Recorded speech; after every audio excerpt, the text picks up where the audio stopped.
A reading from the first chapter of Paul's second letter to Timothy.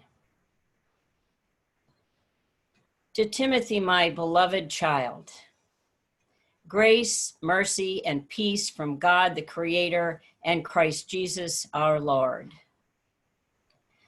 I am grateful to God, whom I worship with a clear conscience as my ancestors did, when I remember you constantly in my prayers, night and day.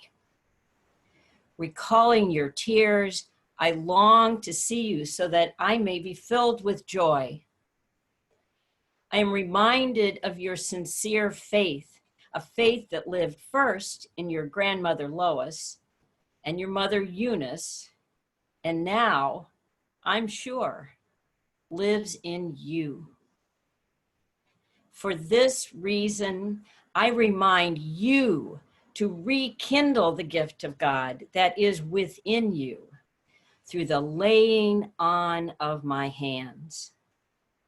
For God did not give us a spirit of cowardice, but rather a spirit of power and of love and of self-discipline. God speaking to us through these words.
Mountains bow in reverence.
behind you so alive.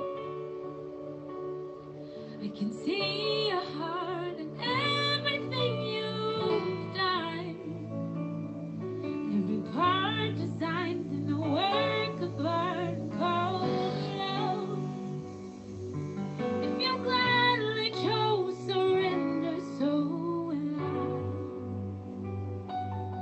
I can see your heart a billion different ways.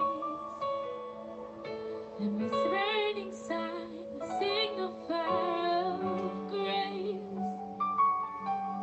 If you gladly chose surrender, so will I. If you gladly love, so will I. If everything exists to lift you high.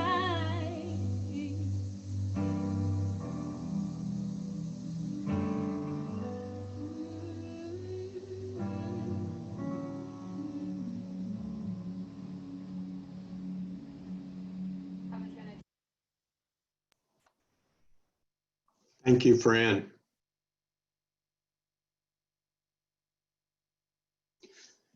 Afternoon, friends. I'm so glad you're here with us this day. I'm so glad Kaeley is giving us this chance for us all to be together.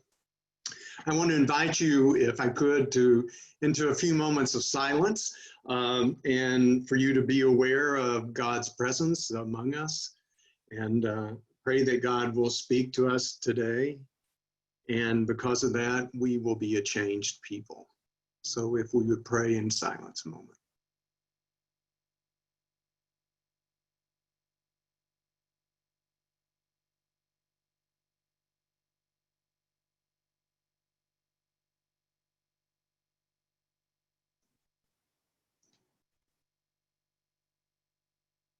Oh God, more of you and less of me. Amen. I remember when I met Kaeley. It was back in June 2015, and it was the day the Supreme Court heard arguments in marriage for marriage equality. And Doug Howard-Draymeier, whose face I think I saw a few minutes ago, ought to remember that date as well, because he was one who helped argue that case. I was in my office at First Church in downtown DC, and the administrative assistant walked in my office and said there was a young woman who wanted to speak to the pastor. And I scratched my head and I said, sure. And in came Kaeley. She sat down and she talked about how much joy she felt the day before as she was at the Supreme Court with so many others celebrating the Supreme Court hearing the case. And but on this day, Kaeley attended a policy briefing at the Family Research Council, a conservative Christian lobbying group located on G Street a few blocks from First Church.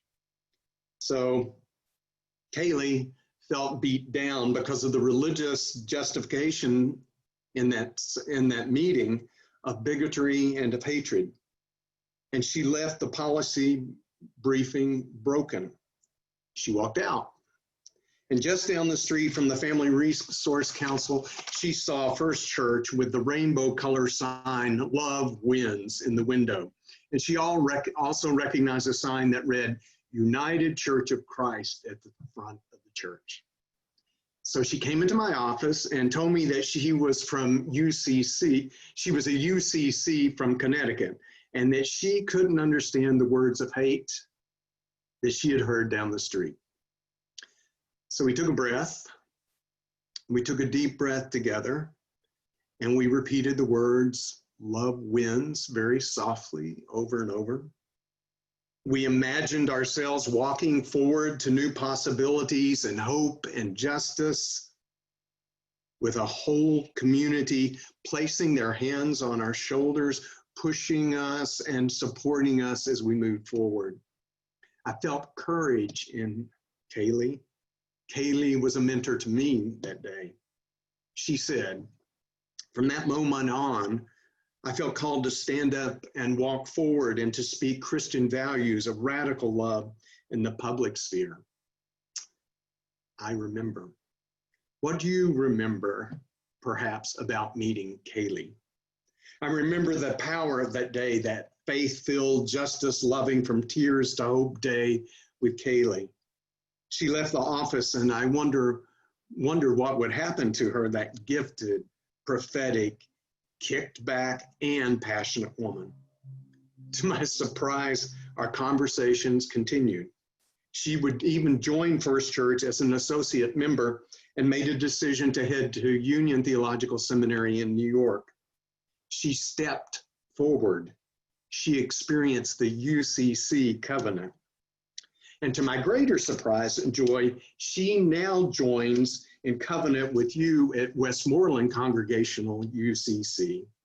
She is installed into this faithful congregation where I served as a senior interim minister just before serving at First Church. And it was right before Tim was called to serve at Westmoreland.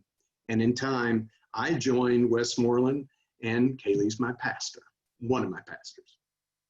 So today is amazing. It is a splendid day. It's an exquisite day, a day of prayers and thanksgiving and blessings.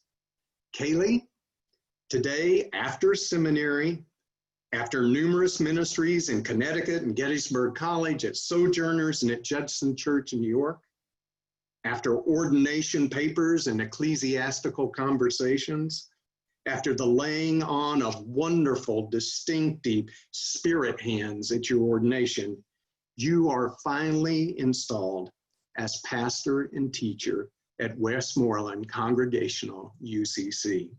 The Spirit is moving among us. Installations are full of joy. Just look around at all these faces on Zoom, people from all kinds of settings and relationships with Kaeley and Westmoreland are here. I see some of my favorite people of all times in those little postage stamp photographs. Installations, let us breathe in the Spirit. Finally, we have someone to call. Good people of Westmoreland, you prayerfully chose Kaeley.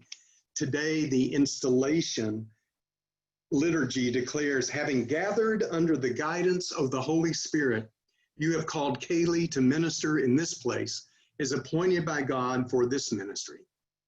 Kaeley is called. She belongs, and you belong to her. Such a covenant. Spirit of God, thanks for doing your work among us. Oh, and installations are also sometimes seen as a chance to kind of wag the finger a little bit, to remind one another to treat each other fairly, to care for one another, to be kind and value the full community of faith, the church staff, the leadership, laity, youth, and children. It invites self-care and nurture by friends and family who may or may not have anything to do with the church. And it encourages a deepening spiritual life. Yet installations are about more than a pastor and a particular people, just Kaeley or just Westmoreland.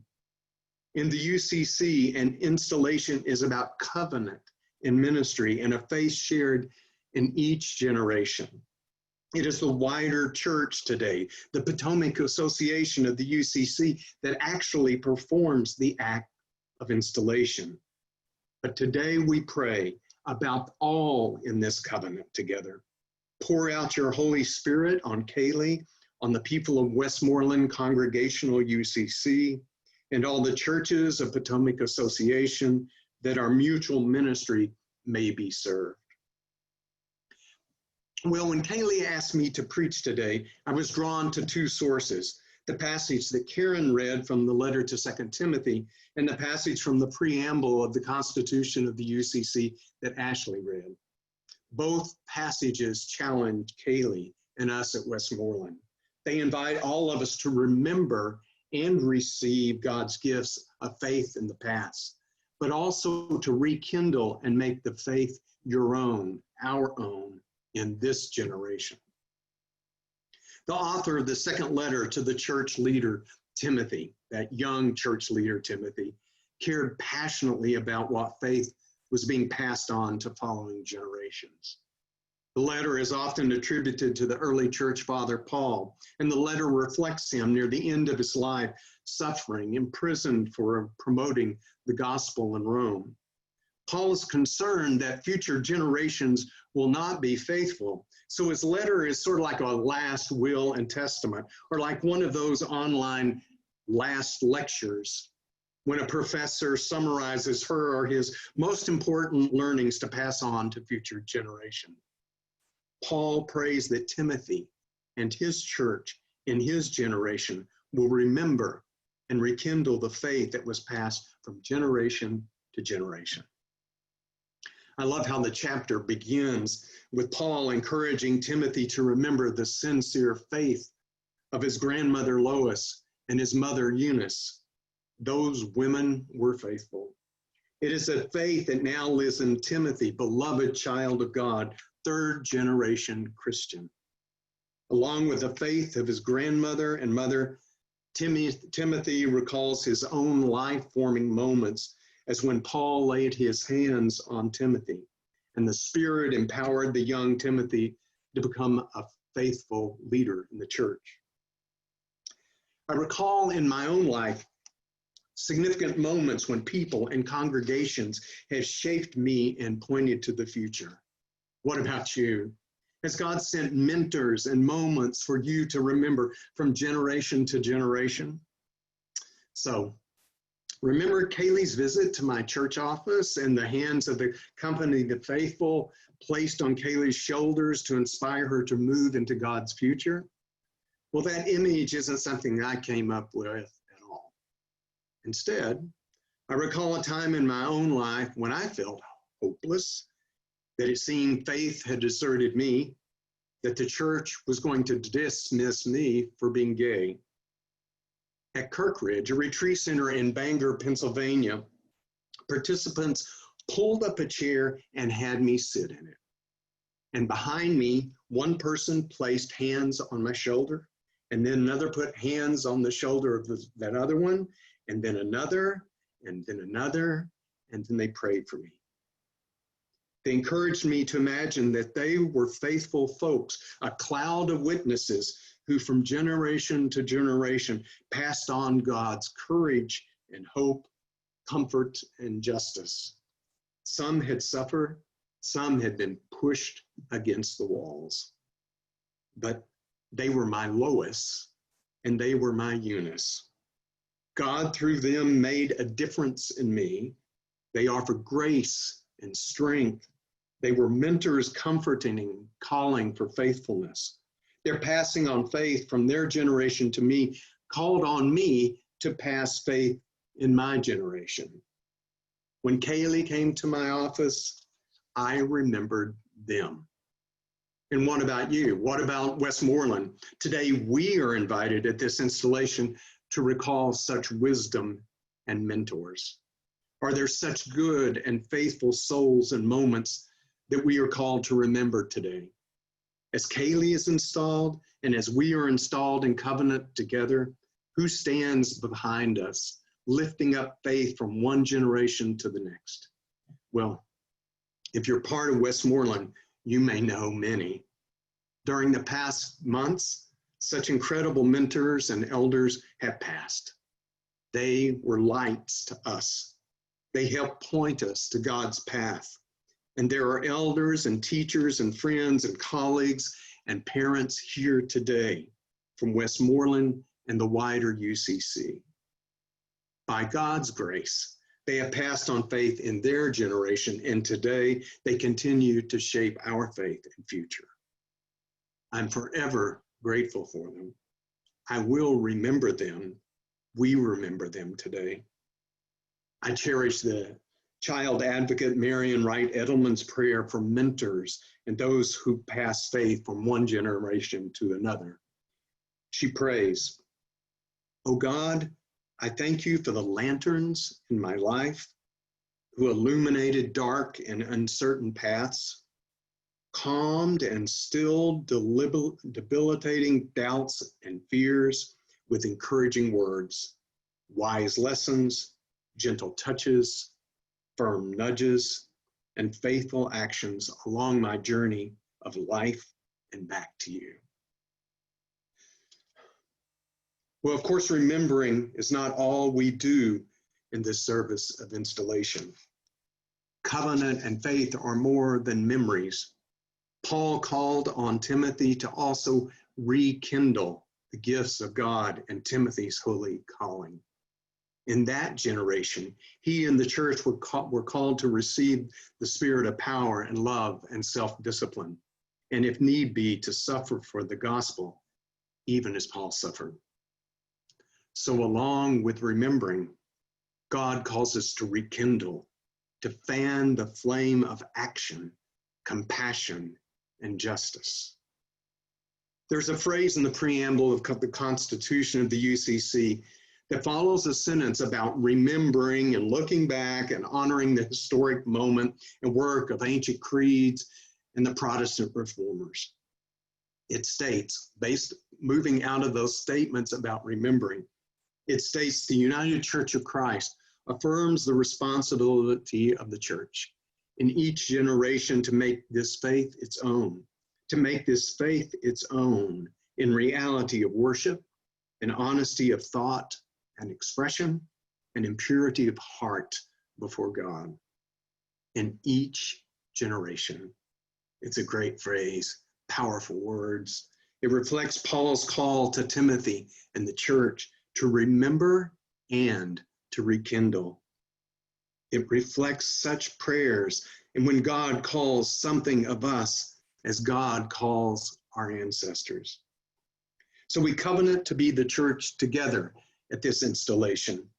We are called to place hands of solidarity and advocacy, healing and empowerment on the shoulders of those who suffer today, those who are ill, those who risk their lives by caring for others, those who govern justly and compassionately, who stand against racial injustice, who keep vigil with the dying, and who pray and call out to God, who care for the most vulnerable children, youth, those who are poor without work, and the hungry, those that know the terror of fires and floods, and on the shoulders of the next generation, we are called to rekindle.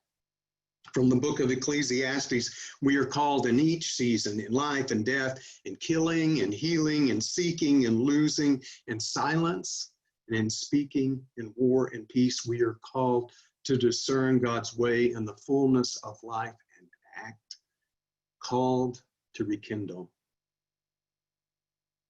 And I've been wondering about this new generation and the future of the church, this church, where so many who are being ministered to right now by Kaeley. I've been praying about how their lives will be formed because the weight and work, the worry and wonder, the new demands of these particular days.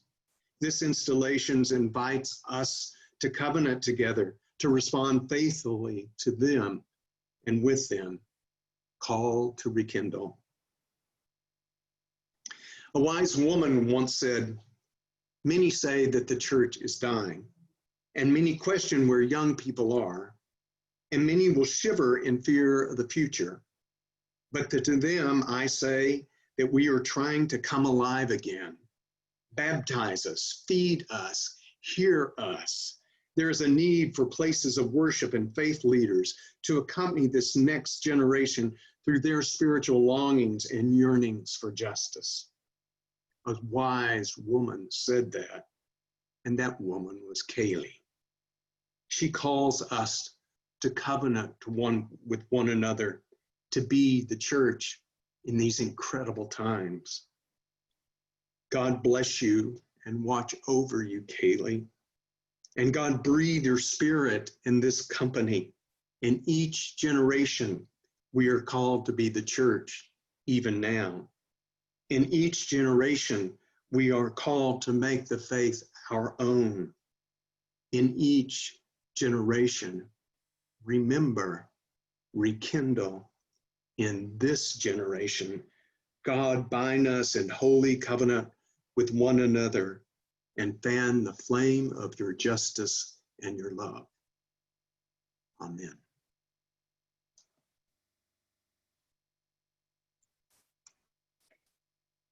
Thank you for that word, Sid. And Sid, you are one